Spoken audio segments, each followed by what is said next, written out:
주는 행복은 낮부터 밤까지 내 가슴 몸까지.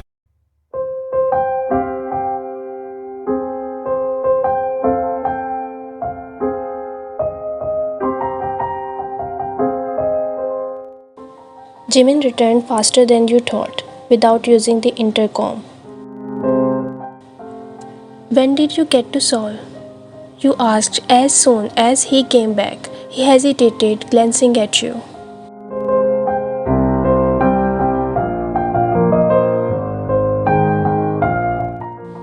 Breakfast first. Talk later, Vayan.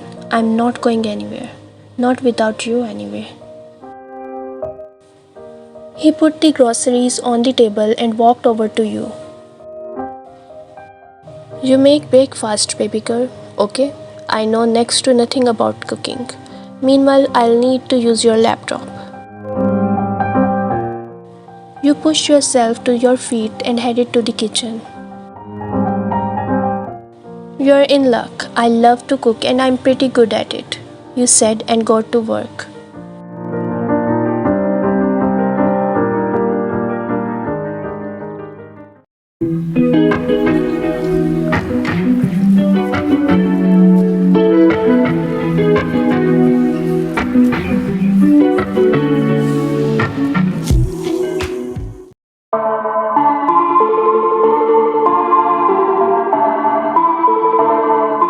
In 30 minutes, you were sitting on the soft rug in the living room, having breakfast. Okay, Jimin, I've waited long enough. Talk, you said, putting your fork down. Jimin leaned against the couch and took a deep breath. Ask away, he said, pinning you with his icy stare.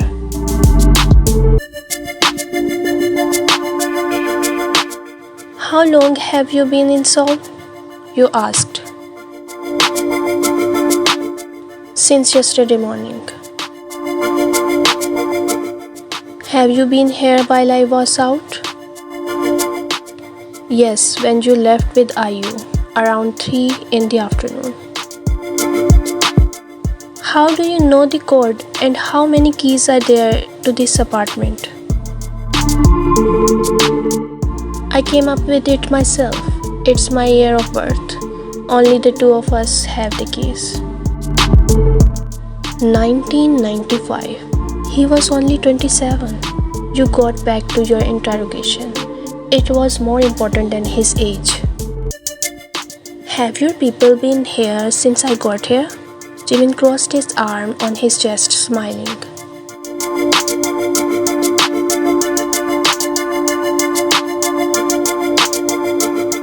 Of course, you didn't think I'd leave you alone, did you?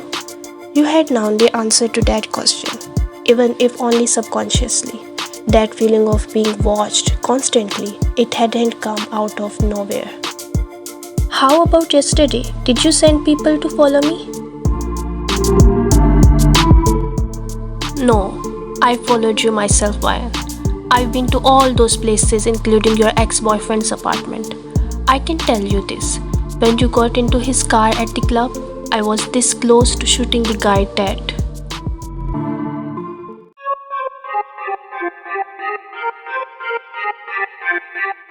Jimin's gaze was cold and deathly serious. Let's clear something up. Either you stop seeing him at all or I get rid of him.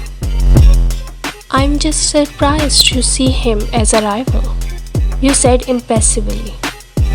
I didn't think you'd be afraid of any competition, especially after I saw those photos. He's definitely not of any interest to me. Envy is weakness. You only feel it when you know your rival's 40. So at least as good as you, or even better. You faced him and kissed him softly. I didn't think you had weakness. Jimin sat still in silence, playing with his cup of tea. You know what, Vayan? You're right. I can accept an argument if it's rational. What do you suggest? What do I suggest? You repeated his words. Nothing. That part of my life is behind me. I don't care if Suhos feels otherwise. He can keep pestering me. I don't care. Besides, just like you, I never forgive disloyalty. Oh, and while we're talking about him, what did you put into his drink on my birthday?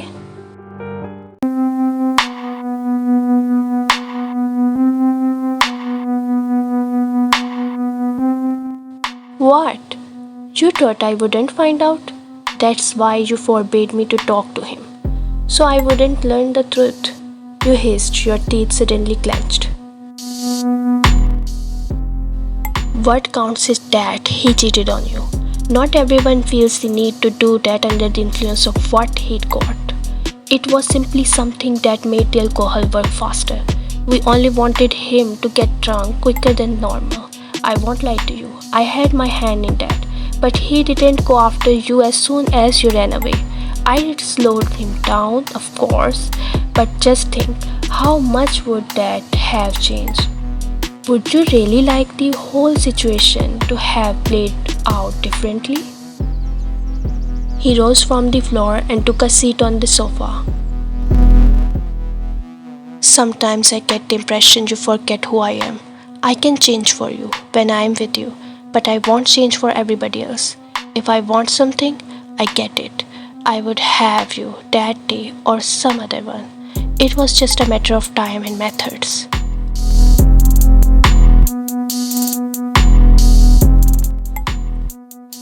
His words made you angry. You knew he would have done what he wanted, but the knowledge that you had nothing to say about any of that was making you furious. You really want to dwell on the past. We can't change it now, he said, leaning towards you and squinting slightly. You're right. What about news? You ask, you wring your eyes shut at the thoughts of the words you had heard weeks ago. The TV said you were dead. Jimin stretched out on the sofa, leaning back. He studied you for a while as if trying to gauge just how much of the truth you'd be able to bear. Finally, he started talking. When I left our hotel room, I went to reception. I wanted to give you some time to make your decision. Crossing the hall, I noticed Seulgi stepping into her brother's car. I knew that if Kang Hanil was here, something must have happened. Who is Kang Hanil? You interrupted him. Kang Hanul is the head of the mafia family in Ansan. After what she said when we met her and knowing her character, I knew Seulgi was up to no good. I had to leave you. I knew she wasn't expecting that. And if she wanted to get you by going after me, I needed to mess up her plan. So I got back to the yacht and went to Jeju from there. In order to keep appearance up, I ordered one of the women from the staff at the Titan to join me. She put on your clothes and went home with me. Then we went to Ansan. I've been planning to meet Hanul for weeks. We ran some businesses together. Seulgi knew about my meeting with her brother. She was the one who suggested it in the first place back in the spring. I couldn't refuse only because we weren't together anymore. Hanul would feel disrespected, and I couldn't have that. So, I went to the meeting spot, accompanied by Taeyang and several people who I ordered to stay in the car. The negotiation didn't turn out to be as easy as I would have liked. Besides, I knew Hanul wasn't telling me everything. When we decided we wouldn't be able to reach an agreement, I left the building. Hanul followed me, spewing threats and calling me names, saying that I treated his sister badly and disrespected her, making her abort her unborn child. And then he said the most hated word, the one word in our business that always leads to something bad.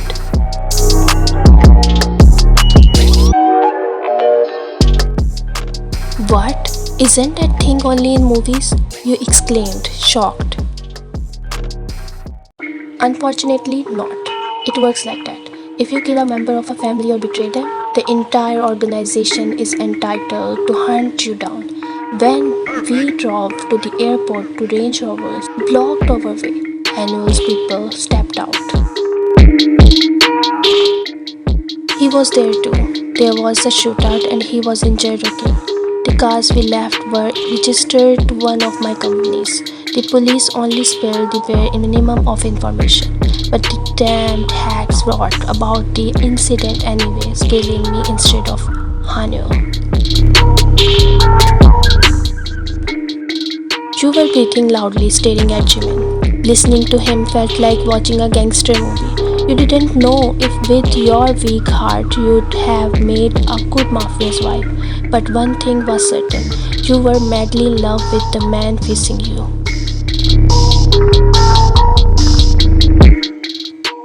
Just so you know, Ryan, there was no pregnancy and no unborn babies. I'm very cautious with those things.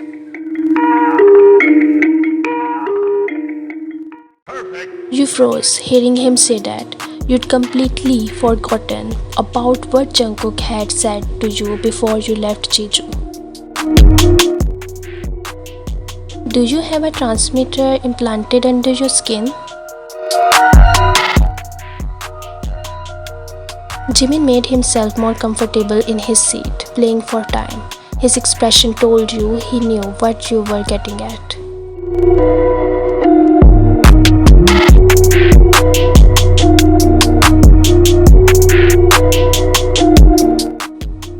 I do, he said simply while biting his lower lip.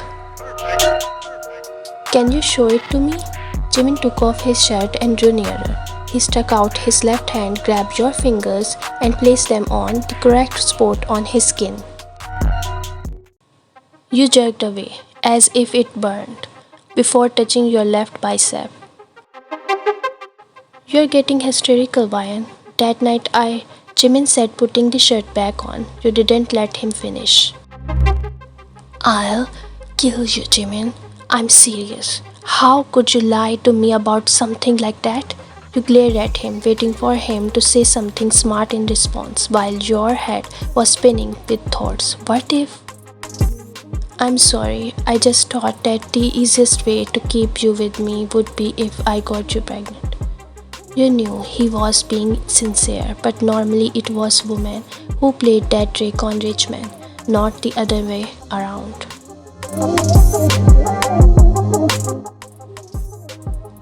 You got up, grabbed your bag and went to the door. Jimin jumped to his feet and followed you, but you waved him away and left.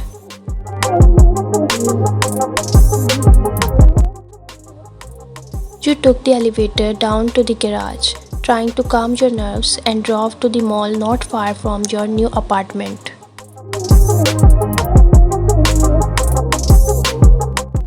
Having found a pharmacy, you bought a test and drove back home.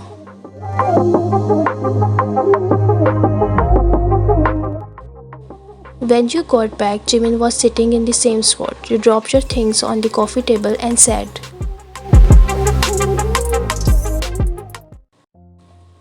"You've barged into my life, stolen a year of my life, threatening to kill my loved ones, but it wasn't enough for you. You just had to try, and even worse by single-handedly deciding to get me pregnant. Now, Mr. Jimin, I'll tell you how it's going to be."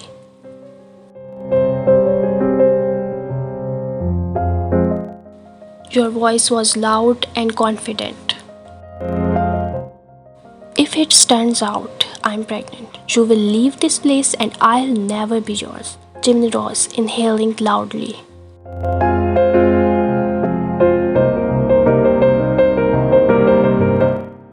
"I'm not finished," you said quickly, turning your back on him and walking to the window. "You'll see your child, but you'll never see me. The kid will never take over after you and live in Jeju. Is that clear? I'll have it and raise it, even though I don't want to."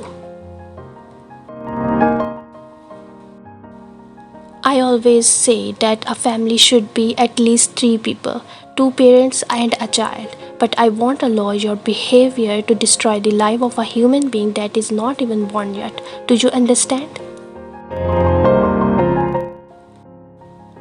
What if you're not pregnant? Jimin asked, taking a step towards you, stopping just a few inches away.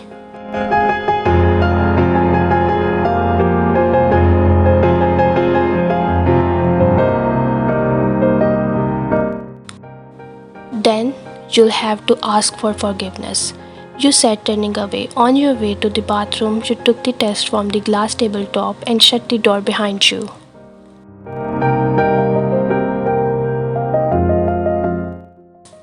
You did what was necessary and placed the plastic test on the rim of the sink, crouching with your back to the wall and waiting for the result to show. You stayed there for much longer than necessary. Your heart was pounding so hard you could see the blood pulsating in your veins through your skin. You were afraid you were going to throw up. Why? Jimin knocked on the door. Is everything alright? Give me a moment, you called out, standing and glancing at the sink. Oh my God, you whispered. That's what I can see. Devil rays burning up the street. Do it for no reason. Come and play, girl, won't you